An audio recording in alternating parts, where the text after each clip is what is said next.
फारूक अब्दुल्ला को, उमर अब्दुल्ला को नहीं किया गया हाउस अरेस्ट। लगातार सरकार मंत्री बोल रहे थे, लेकिन बाद में साबित हुआ कि हाउस अरेस्ट थे। 370 विश्वास नहीं होता है। आपको तकलीफ क्या, अब ये बताइए। विश्वास नहीं होता है सहानुभूति इतनी, क्योंकि पहले भी ऐसा हो चुका है। 5 अगस्त 2019 में बोला गया, तब गृह मंत्री ने कहा था कि उनको नहीं हाउस अरेस्ट किया गया। आपका ये मानना है कि राज्यपाल की बात सही नहीं है, आप ये कहना चाह रहे हैं? वक्त ने साबित किया। हिंदुस्तान में बड़ी खबर आ रही है, झूठ। कोर्ट में अटॉर्नी जनरल एक बार कोर्ट में अटॉर्नी जनरल, सॉलिसिटर जनरल मौजूद हैं। थोड़ी देर में फैसला आने वाला है, यानी कि जो कोर्ट में जो प्रक्रिया है फैसला सुनाने की, वो उसकी शुरुआत हो गई है। अटॉर्नी जनरल पहुंच चुके हैं, सॉलिसिटर जनरल इस वक्त कोर्ट में है, और जैसा मैंने कहा कि 5 जजों की यह संविधान पीठ है जो कि ये फैसला सुनाने वाली है। किसी भी समय ये फैसला आएगा। बड़ी खबर एक और आ रही है, एक और बड़ी खबर बता दें, पीडीपी और एनसी के आरोपों पर जम्मू कश्मीर के एलजी मनोज सिन्हा ने कहा है कि हाउस अरेस्ट की बातें गलत है। ये कहा गया है कोई भी नजरबंद नहीं हुआ। आपको बताएं, थोड़ी देर पहले पीडीपी की तरफ से ये दावा किया गया था कि उन्हें हाउस अरेस्ट कर लिया गया है, उनके दरवाजे को सील कर दिया गया है। उस पर अब क्लैरिटी यहां पर मिल गई है। क्या कहा है मनोज सिन्हा ने, एक बार सुनवा देते हैं पहले आपको। ये पूरी तरह से निराधार है। पूरे जम्मू कश्मीर में न ही किसी को हाउस अरेस्ट किया गया है, न ही किसी की गिरफ्तारी की गई, और ये भ्रामक अफवाह फैलाने की कोशिश है। मैं बड़ी जिम्मेदारी से बात कर रहा हूं कि पूरे जम्मू कश्मीर में राजनीतिक कारणों से किसी को न गिरफ्तार किया गया है, न हाउस अरेस्ट किया गया है।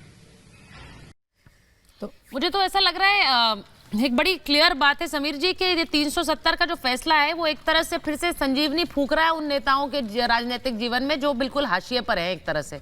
अब इसीलिए अभी हाउस अरेस्ट की बातें भी हो रही हैं। 370 पर फैसला है, इसलिए उन नेताओं की हम चर्चा भी कर रहे हैं, वरना उन्हें पूछ कौन रहा है। बिल्कुल, ये नेता घर के अंदर आराम करते रहते हैं, जनता के बीच जाते नहीं, और अब जो घर में आराम कर रहे हैं तो कह रहे हैं कि हमें हाउस अरेस्ट कर दिया गया। इसी तरह से लोकतंत्र को बंधक बना के रखना है और काम किसी को भी अरेस्ट नहीं किया है। आप बाहर जा सकते हो, लाल चौक जा सकते हो, आराम से वहां चाय पी सकते हो, आपको पूरी अनुमति है जम्मू कश्मीर में घूमने की।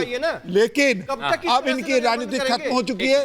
ये समझ चुके हैं कि केंद्र में ऐसी सरकार आ गई है जिसने जम्मू समीर जी एक सवाल लेकिन आपसे करना चाहता हूं, वो इसलिए महत्वपूर्ण है क्योंकि आप कहते हैं कि जम्मू कश्मीर के हालात बदले हैं, लेकिन वहां पर आज भी हम देखते हैं कश्मीरी हिंदुओं पर हमले किए जाते हैं। इस बात पर भी फोकस करना होगा। क्या इस बात की चर्चा नहीं की जानी चाहिए कि अगर बदलाव हुए हैं तो फिर ये हमले कैसे हो रहे हैं? क्या इस पर नहीं बोलना चाहिए समीर जी? बिल्कुल, इसको भी मानना होगा। और अमित शाह जी ने लोकसभा में इस बात को बहुत स्पष्ट कहा था कि कश्मीरी पंडित जो विस्थापित वहां से हो गए हैं आतंकवाद के कारण, वहां उन्हें स्टेब्लिश किया जाएगा, उन्हें वहां पे स्थापित किया जाएगा, और वहां उन्हें प्लॉट दिए गए। लगातार जमीनें दी जा रही है उन्हें वहां पर। सिंह की सरकार ने देखिए कितने लोग वहां पर वापस बसाया, लौट रहे हैं, अपनी जमीनों पर लौट रहे हैं, वो लोग छोड़ के आ गए।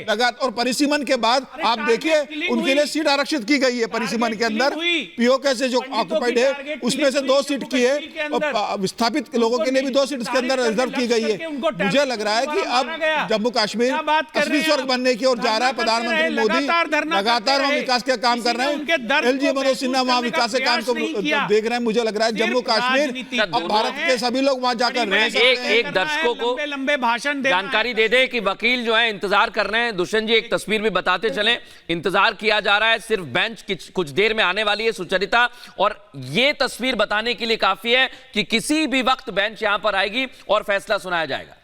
इंसाफ का इंतजार है, हम इंतजार कर रहे हैं कि हमें इंसाफ मिले। ये राजनीतिक दलों की एक पिच रही है इस फैसले से पहले, चाहे वो पीडीपी हो या फिर नेशनल कॉन्फ्रेंस हो। ये बार बार कहा जा रहा है कि एक नाइंसाफी हमारे साथ हुई, कश्मीरियों के साथ हुई, उसको बदलेगा सुप्रीम कोर्ट, इस पर निगाहें हैं।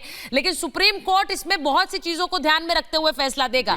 इसमें बड़ा सवाल यह भी है कि जिस प्रक्रिया के साथ 370 हटाया गया, क्या वो प्रक्रिया सही थी? उसे लेकर भी सवाल है, उसे लेकर कोर्ट क्या कहता है। बड़ी खबर जरा बता दें कि फैसले से पहले कपिल सिब्बल का ट्वीट आया है। कह रहे हैं कुछ लड़ाइयां हारने के लिए लड़ी जाती हैं।